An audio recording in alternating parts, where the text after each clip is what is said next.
या देवी सर्वभूतेषु लक्ष्मीरूपेण संस्थिता नमस्तस्यै नमस्तस्यै नमस्तस्यै नमो नमः। राधे राधे मेरे प्यारे भाइयों बहनों माताओं व बंधुओं, संस्कार की बातें चैनल में आपका स्वागत है।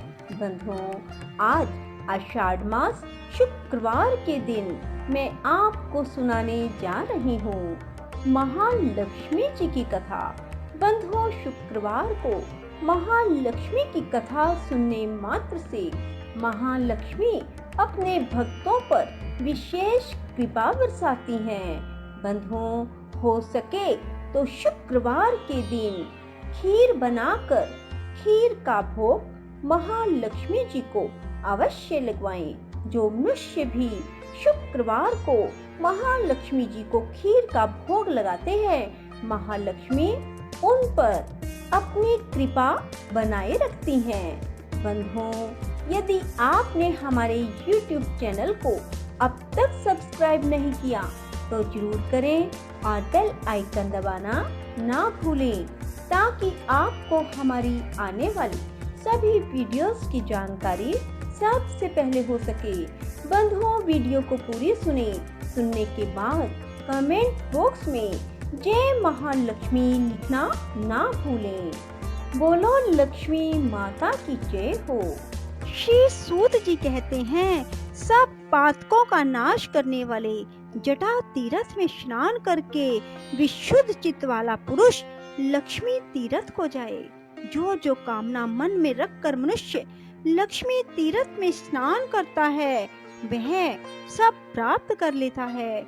लक्ष्मी तीर्थ बड़ा भारी दरिद्रता की शांति करने वाला, महान धन धान्य की समृद्धि देने वाला, बड़े बड़े दुखों का नाश करने वाला, महान वैभव को बढ़ाने वाला है।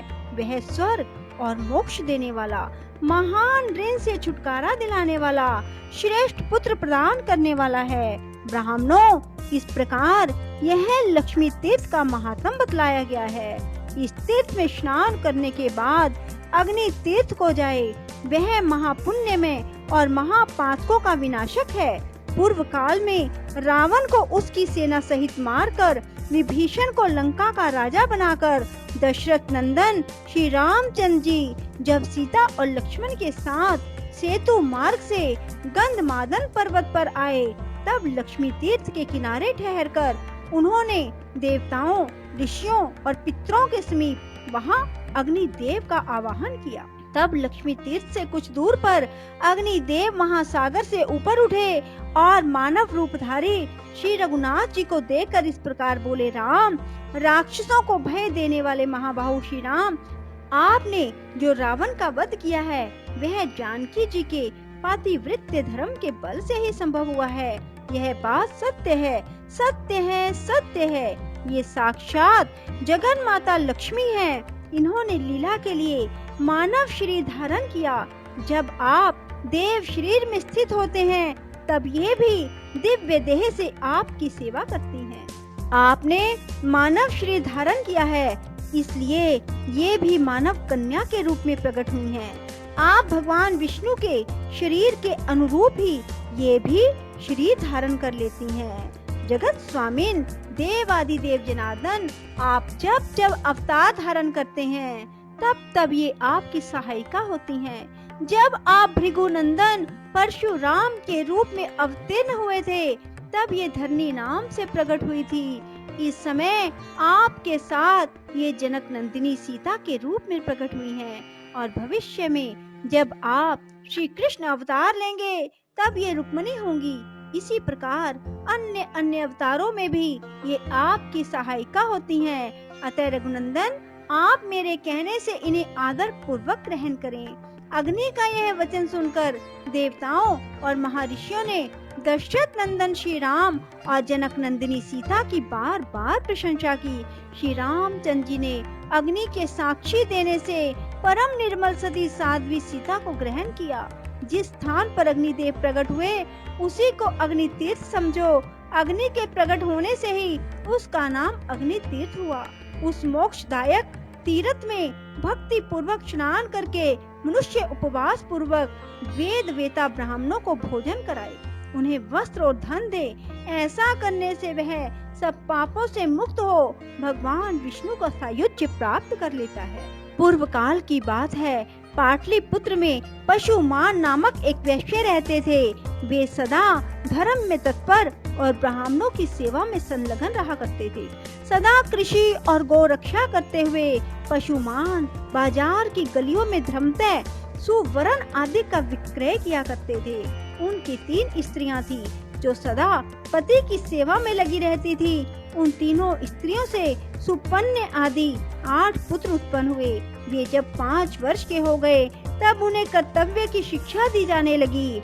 वे धीरे धीरे खेती, गोरक्षा और व्यापार का काम भली भांति सीख गए। सुपन्य आदि 7 पुत्र पिता की बात सुनते और पशुमान जो कहते उस कार्य को तत्काल पूरा करते। उन्होंने सोने के कारोबार में भी अत्यंत कुशलता प्राप्त कर ली, किंतु वैश्य का 8वां पुत्र दुष्पन्य बचपन से ही खोटे मार्ग पर चलने लगा। वह पिता की बात नहीं सुनता था। दुष्पन्य बाल्यकाल से ही बालकों को सताया करता था। पशुमान ने उसे दुष्कर्म परायण देखकर भी यह नादान है ऐसा कहकर उसकी उपेक्षा कर दी। तदंतर वैश्य के 8 पुत्र युवा अवस्था को प्राप्त हुए। 8वां पुत्र दुष्पन्य नगर के बालकों को दोनों हाथों में पकड़ लेता और कुआं, नदी या तालाब में फेंक देता। उसके इस दुष्ट चरित्र को कोई नहीं जानता था। जल में उनका शव देखकर लोग उनका संस्कार करते थे। तब पूर्ववासियों ने आकर राजा से यह वृतांत निवेदन किया।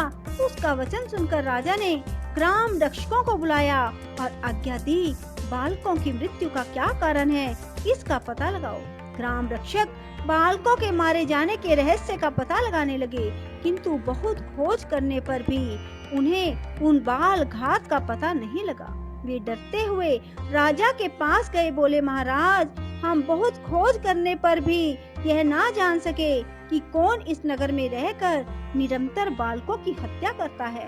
तदंतर किसी समय वह वैश्य बालक अन्य 5 बालकों के साथ कमल निकालकर ले जाने के बहाने सरोवर के निकट गया। वहां उसने उन बालकों को जबरदस्ती पकड़कर पानी में डुबो दिया।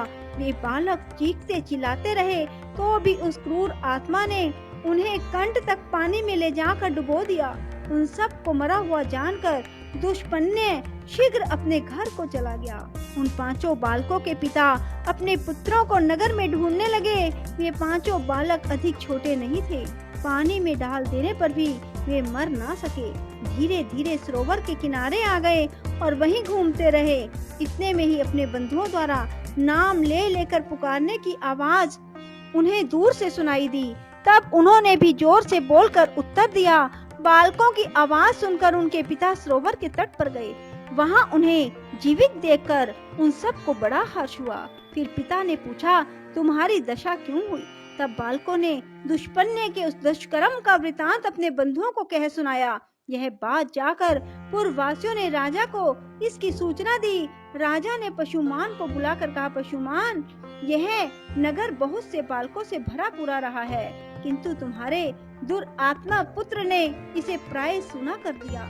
अभी अभी इन बालकों को उसने जल में डुबो दिया था, परंतु दैव योग से जीवित निकल आए। बताओ इस समय क्या करना चाहिए? मैं तुम्ही से पूछता हूँ, क्योंकि तुम सदा धर्म में तत्पर रहते हो। राजा के ऐसा कहने पर धर्मज्ञ पशुमान ने कहा, राजन, जिसने सारे नगर को सूना कर दिया वह वध के योग्य है। इस विषय में कुछ पूछने की बात नहीं।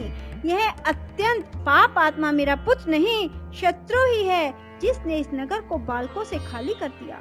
उस दुष्ट के उद्धार का मुझे कोई उपाय नहीं दिखाई देता। मैं सच कहता हूँ, इस दुष्ट आत्मा को प्राण दंड दिया जाए।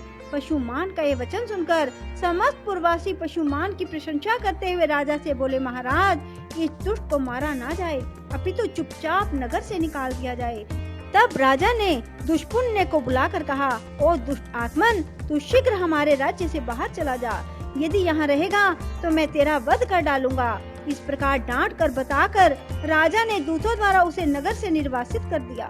तदंतर दुष्पुण्य भयभीत हो उस देश को छोड़कर मुनि मंडली से युक्त वन में चला गया। वहां जाकर भी उसने एक मुनि के बालक को जल में डुबो दिया।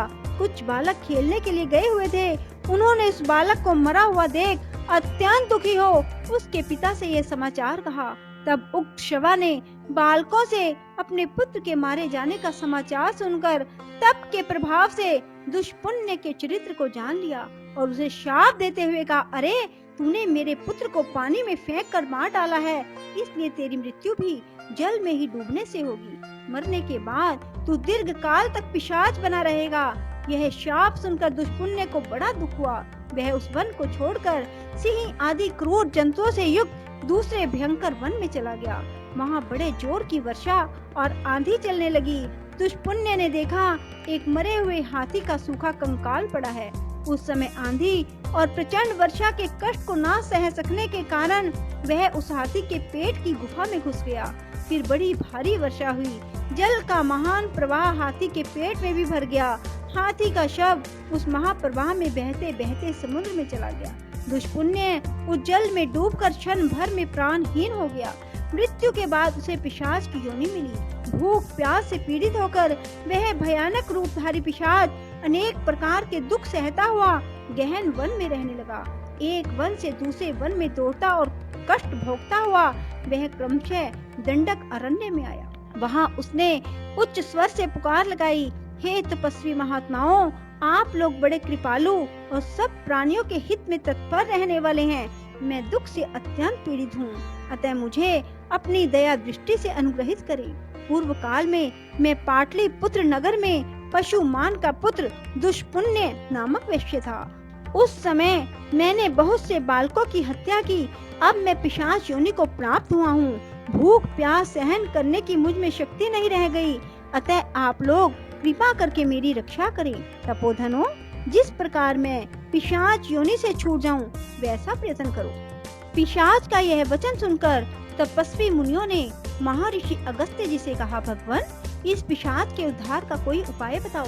तब अगस्त्य जी ने अपने प्रिय शिष्य सुतीक्ष्ण को बुलाकर कहा, वत्स सुतीक्ष्ण, तुम शीघ्र गंधमादन पर्वत पर चले जाओ। वहाँ सब पापों का नाश करने वाला महान अग्नि तीर्थ है। महामते, उस पिशाच के उद्धार के उद्देश्य से तुम उस तीर्थ में स्नान करो। अगस्त्य जी के ऐसा कहने पर सुतीक्ष्ण जी गंधमादन पर्वत पर चले गए और अग्नि तीर्थ में जाकर पिशाच के लिए स्नान का संकल्प करके वहां उन्होंने 3 दिन तक नियम पूर्वक स्नान किया। फिर रामनाथ आदि तीर्थों का सेवन और स्नान करके श्रेष्ठ ब्राह्मण सुतीक्ष्ण जी अपने आश्रम पर लौट आए। उस तीर्थ में स्नान के प्रभाव से वह पिशाच शीघ्र ही दिव्य देह को प्राप्त हुआ और सुतीक्ष्ण, अगस्त्य और अन्य तपोधनों को बार बार प्रणाम करके उनकी आज्ञा ले प्रसन्नता पूर्वक स्वर्गलोक को चला गया। बोलो लक्ष्मी माता की जय हो। राधे राधे। जय श्री कृष्णा। बंधुओं, यदि आपको हमारी वीडियो पसंद आए तो इसे लाइक करें और शेयर भी जरूर करें। धन्यवाद।